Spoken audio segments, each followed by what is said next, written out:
All right. It's definitely gonna be my last year trucking. Last year. It's definitely because trucking has too many variables, man. Every account pays differently. So many trucking companies are picky who hires you, who doesn't. The right account, the right account can save your life.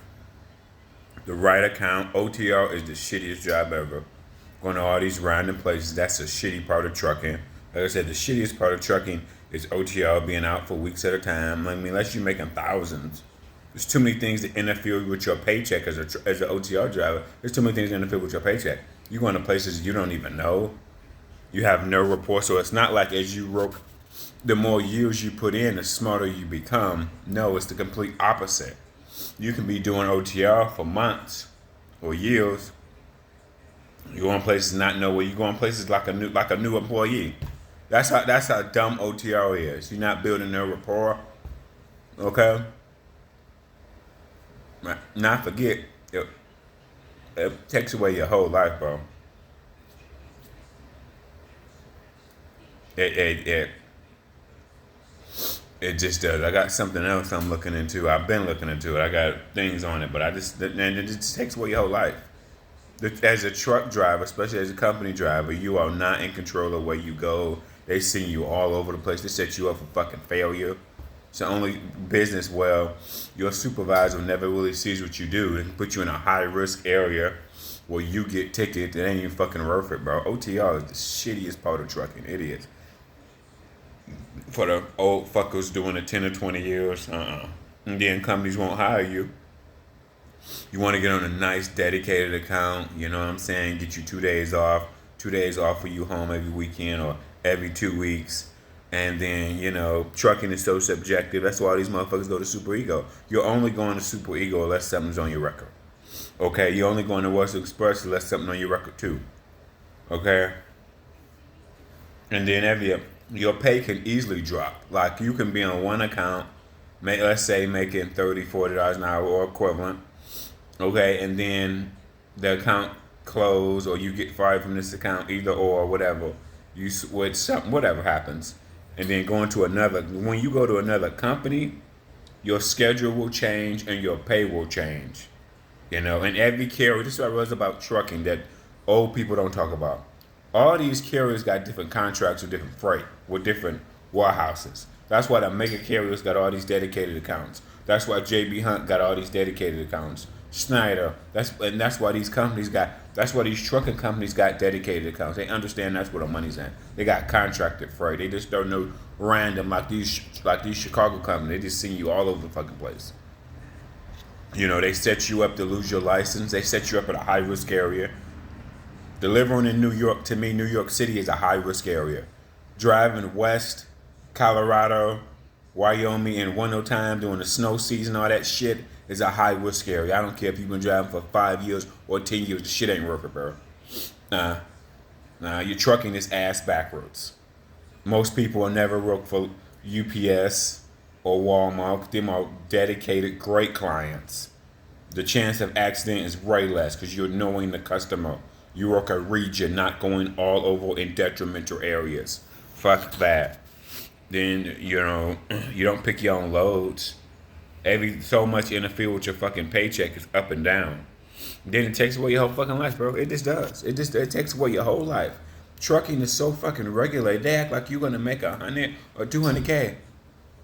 I feel bad for the fucking SAP drivers, but they acting like these motherfuckers is gonna make 100 or 200K. Money that's gonna fucking change your life, bro. Many cases, if you got 3 kids, 80K ain't gonna change your fucking life. Maybe 180, but 80K, 90K, bitch, it's a higher income than a lot of people working poor jobs. But 80, 90K ain't gonna change your life. It's, yeah, it's a job I make, high middle class, but great, depends on where you live at.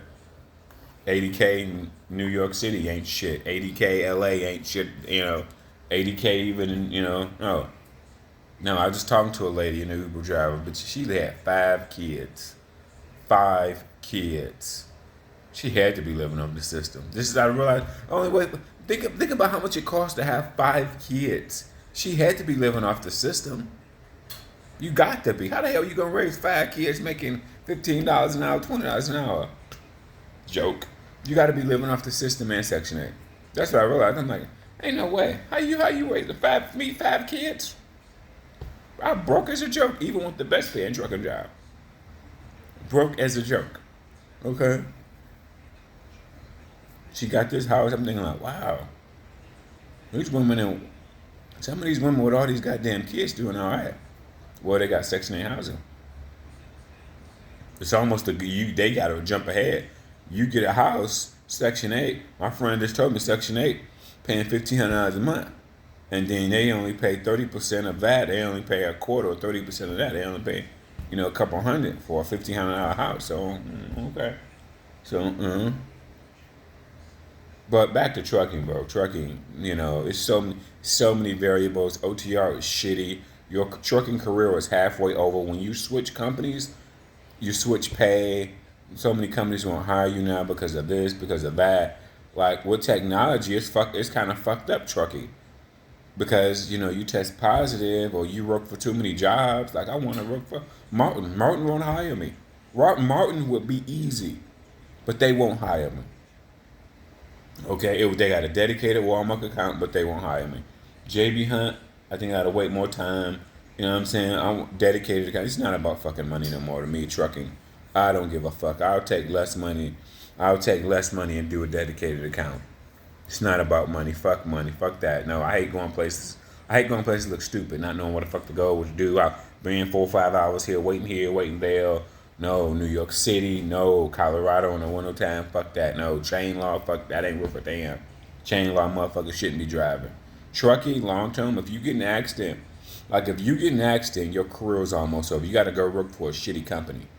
You could have been one on JB Hunt account, making good money on one of their good accounts, you get into an accident, JB Hunt fire you or whatever, you go back to the bottom, working for a shitty company, bro. You don't build rapport with people. This is trucking. The negative about trucking, you don't build rapport with people. You can be working with a mega carrier and never talking to nobody else doing the same job you doing. So, it's highly, and then it's so highly regulated. So highly regulated, bro. The driver, to me, ultimately, the driver is at risk of everything. Getting a ticket, going to high risk areas. The driver is at the high risk of all that. The recruiter goes home at 5. The dispatcher goes home at 5. In trucking, who has all of the liability? The driver, secondly, is the carrier. The broker has very little liability. The shipper has very little liability. They're not going to ticket. They're not going to get out of service. Ain't shit going to happen to them. They're not going to lose their license. They ain't going to get fired. Who's at the risk of all of this? The truck driver. Hello, could be paying $4-5 a mile. You don't fucking know. Hollywood's fucking there. We're sending people to Colorado, New York City. Fuck that. It ain't worth a damn. It ain't. Because if you can make 80 grand or 100 grand and not go west and work a region, you'd be like, oh shit. If you can make 80 grand, let's say working at Walmart or delivering on Amazon and just working a region, Pet Supply Plus, man, you'd be like, fuck that. No. Or Kroger's or Miles. Ain't dedicated, bro. Fuck, but they don't, trucking is set up ass backwards. They will, once you get a fucked up record, the only thing left is these fucking OTO jobs, 3-4 hours going random ass places, looking stupid, waiting at docks, not knowing where to go, just all random dumb shit. Dumb. Your job, it seems like most other professions, as you get older, you should get more adapted, but no. Some of these patients, man, I just don't like the inconsistent. I like building rapport with people, knowing what to do. Hate going random shit all over the fucking place. Going places looking stupid. Sometimes you get the wrong address. Bitch, this is like fuck. OTR is harder than dedicated accounts. Harder than a day cab job. So OTR should pay the most because you're dealing with a lot of variables that you're not in control of.